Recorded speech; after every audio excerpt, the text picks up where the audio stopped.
Política em Análise, com Ricardo Corrêa. Agora sim, temos o editor-chefe de O Tempo, Ricardo Corrêa, ao vivo, direto de Brasília. Ricardo, muito boa tarde para você. Boa tarde para você, Léo, e para todos os ouvintes. Ricardo, a gente tem aí uma Câmara dos Deputados que, enfim, começou a se organizar de fato, a mostrar a que veio e já dividida em blocos, né? O que, não sei se para você foi surpreso ou não, foi essa divisão, esse racha no bloco do Centrão, que sempre permaneceu tão unido. Republicanos foi para um lado, apoiadores de Lira foi para o outro. Como que ficou essa disputa de forças lá na Câmara dos Deputados, Ricardo? Olha, Léo, alguns partidos já tinham se juntado, né, num bloco anteriormente para mostrar mais força. Isso faz parte aí dessa disputa por poder e dessa disputa pela sucessão do Lira. É natural que, considerando que o Lira não pode disputar a próxima eleição, que já pudesse haver alguma divisão. Então, lá atrás, tinha acontecido esse bloco com 142 deputados, incluindo MDB, PSD, Republicanos, Podemos e PSC. E o que vimos ontem foi a reação do grupo do Lira, montando um bloco ainda maior de 173 parlamentares, que por causa disso será o maior e terá preferências em várias escolhas de comissão. E esse grupo de 173 deputados inclui partidos de todos os espectros, né? Tem do PP, União Brasil, tem PDT, PSB, Solidariedade, Avante, ou seja, tem gente que está ali no centrão, um pouquinho mais à direita, tem partidos de esquerda que estão ligados ao presidente Lula, né? E os dois primeiros líderes desse bloco serão do PSB, né, o Felipe Carreiras, e do PDT, o André Guimarães, ou o André Figueiredo. O que indica que esse grupo não tem interesse, num primeiro momento, de ser oposição a Lula, né? Ele quer ser governo, mas ele quer ter força suficiente para negociar com o governo, né? E isso ficou muito claro, inclusive nas falas do próprio Elmar Nascimento, que vinha sendo mais duro com o governo e que baixou um pouco as armas para tentar se aproximar do governo. O tamanho desse bloco, evidentemente, vai fazer com que o governo tenha trabalho para convencer essa turma, né? É muita gente de partidos muito diferentes, mas de toda forma eu acho que para um governo no poder é sempre bom ter menos blocos, né? Blocos maiores, é mais fácil negociar do que você ter que ficar negociando parlamentar a parlamentar, partido a partido para somar esses votos, né? Justamente, a gente sabe que o Lula é de grande habilidade política, né? Ele tem uma grande habilidade que vai ser posta à prova agora mais uma vez para ver se ele vai conseguir reunir todas essas forças, né? Ricardo, a gente teve em 2003 Lula indo pessoalmente ao Congresso, entregando ali duas grandes reformas, se eu não me engano, final de março, início de abril, que foi a reforma da Previdência e a reforma tributária. A tributária nunca chegou a ser votada, mas a da Previdência foi até aprovada e tudo mais. Tem chance desse retorno da China, o próprio presidente Lula indo ao Congresso agora com esses blocos todos formados, entregar aí a reforma do arcabouço fiscal? Olha, eu acho que não. Pode ser que ele surpreenda e vá. Eu, se fosse ele, não iria. Porque a Câmara hoje virou um ambiente tóxico, né? Em alguns aspectos, né? A gente viu os ministros que foram às comissões aí, o que aconteceu, né? Virou uma guerra, né? Hoje há, de fato, parlamentares ali dos dois lados que querem aparecer nas redes sociais e que querem gravar vídeos para viralizar nas redes e xingar o presidente, ofender o presidente ou algo assim, criar algum constrangimento para o presidente seria uma ótima maneira de viralizar nas redes. Então eu, se fosse ele, não iria, mas pode ser, o governo tem tomado tantas decisões erradas, pode ser que ele tome essa também. Mas acho improvável, né? Tanto é que isso não se deu até agora, né? A não ser na posse.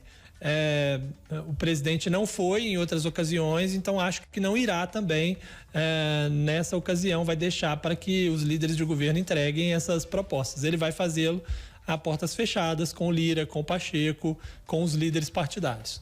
Eu concordo bem com você. Antigamente a gente via um maior respeito até da oposição a um determinado presidente, mas recebia ali o líder da nação com todo o respeito, né? E hoje eu acho difícil o Lula entrando no Congresso e não sendo xingado, não sendo ofendido. É uma pena que as coisas estão desse jeito, mas a gente vê isso em todas as áreas, né? Hoje nem professor em sala de aula é respeitado mais. A gente tinha um medo danado do professor, hoje qualquer um da família ameaça professores, mas enfim, só um desabafo, viu, Ricardo? Mas agora, falando um pouco mais sobre essa confusão na comunicação do governo, a gente viu em anos anteriores que um dos grandes erros do presidente Bolsonaro foi que cada ministro falava uma coisa e havia sempre um ruído. Será que a gente está vindo isso se repetir agora com o Lula? Acho que sim, acho que o governo erra muito na comunicação. Esse episódio mesmo da taxação ou do fim da isenção para transações entre pessoas físicas, né? É um exemplo muito claro. O governo não soube comunicar perfeitamente a sua ideia. Houve aí uma informação truncada vindo da Fazenda, a Secom não estava preparada para responder, isso tudo já tinha sido virado um problema, a Janja interagindo nas redes para poder também dar opinião, para dizer também de uma forma errada, né? Porque o argumento que ela usou é um argumento que não ajuda em nada, quer dizer que a empresa que vai ser taxada, como se isso não fosse, obviamente, ser empurrado para o consumidor, quer dizer, é uma grande confusão. E o ministro da Comunicação Social, né, da Secretaria de Comunicação Social, Paulo Pimenta, nas redes sociais fez um desabafo hoje e apagou aí. Pouquinho depois, ele publicou e menos de 2 minutos depois ele apagou a mensagem em que ele dizia cada ministério tem sua própria comunicação, mas tudo precisa ser alinhado com a Casa Civil e a Secretaria de Comunicação. Ele escreveu isso é elementar. Claramente ali um desabafo, mas que ele se arrependeu logo em seguida e apagou. Mas a informação que a gente teve é que ele também passou mensagem semelhante para pessoas na comunicação de ministérios, outras pessoas dentro do governo, seja mostrando que ele realmente tem uma insatisfação, porque a culpa está caindo toda em cima dele, está sendo culpado pelos erros de comunicação do governo, como, claro, o ministro da Secom. Mas parece que o problema não é só ele, né? Há outros problemas aí dentro do governo e que recaem aí nessa comunicação muito mal feita até o momento. O que é uma pena.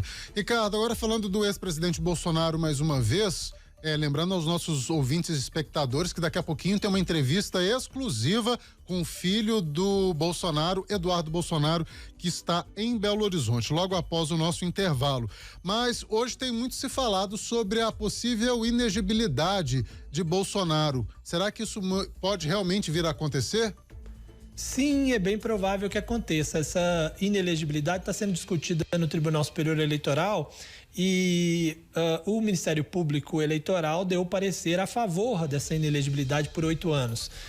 Já havia aqui em Brasília o entendimento de quase todo mundo de que essa inelegibilidade virá. A dúvida era de quanto tempo demoraria para o Tribunal Superior Eleitoral determinar essa inelegibilidade. A partir da decisão do Ministério Público Federal, do Ministério Público Eleitoral, isso fica ainda mais claro, né, mais provável, e é bem provável que isso aconteça nas próximas semanas, entre o final de abril e o início de maio, que o assunto seja levado ao plenário do TSE. Claro que, assim, em quanto tempo vai demorar esse julgamento? Depende, porque pode ser que algum ministro peça vistas, né? Principalmente o ministro Cássio Nunes Marques, que teoricamente é quem ocupa o lugar de Ricardo Lewandowski no TSE. Mas independentemente de ter visto ou não, o fato é que em Brasília ninguém acredita que Bolsonaro escapará de uma inelegibilidade. A grande dúvida agora é apenas o como se dará a disputa em torno do espólio de Bolsonaro e o quanto ele conseguirá gerenciar essa questão para escolher ali alguém que possa representá-lo nas eleições, porque ele continua sendo um nome forte, estando ou não estando na disputa de 2026. Perfeito. Ricardo Corrêa, editor-chefe de O Tempo em Brasília. Ricardo, muito obrigado pelos seus comentários hoje. E antes de eu me despedir de vez de você, só registrando aqui a participação do nosso espectador, Roberto Leite, está dizendo o seguinte aqui: Ricardo, muito boa tarde, seus comentários são muito bons, sempre acompanho. Que bom, eu agradeço aí, a gente aceita aí todos os elogios e críticas e estamos sempre à disposição. Um abraço aí para você, Léo, para todos os ouvintes.